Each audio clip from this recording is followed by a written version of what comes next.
கார்த்திகை தீபம் ஒளி, ஞானம் மற்றும் ஆன்மீக வளர்ச்சியின் அடையாளம். கார்த்திகை தீபம் என்பது தமிழர்களின் பாரம்பரிய திருவிழாக்களில் மிகவும் முக்கியமான ஒன்றாகும். இந்த விழா ஒவ்வொரு ஆண்டும் கார்த்திகை மாதத்தில் கொண்டாடப்படுகிறது. தீபம் என்றாலே வெளிச்சம், அது மட்டுமின்றி அது ஞானம், தெளிவு, நல்லெண்ணம் போன்ற பல நேர்மறையான குணங்களை குறிக்கிறது. கார்த்திகை தீபத்தின் சிறப்புகள்.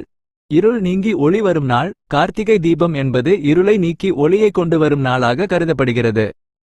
நம் உள்ளத்தில் இருக்கும் இருளை நீக்கி ஞான ஒளியை ஏற்றி வைப்பதற்கு இது ஒரு சிறந்த நாள். சிவபெருமானின் அருள். கார்த்திகை தீபம் சிவபெருமானுடன் தொடர்புடையது. சிவபெருமான் அக்னி மூர்த்தியாக காட்சியளித்த நாளாக கருதப்படுவதால் இந்த நாளில் சிவபெருமானை வழிபடுவது மிகவும் சிறப்பானது. முருகன் பக்தர்களின் திருவிழா. முருகனை வளர்த்த கார்த்திகை மகளிரின் நினைவாகவும் இந்த விழா கொண்டாடப்படுகிறது. முருகன் பக்தர்களுக்கு இது மிகவும் முக்கியமான நாள். வீடு முழுவதும் ஒளி. இந்த நாளில் வீடு முழுவதும்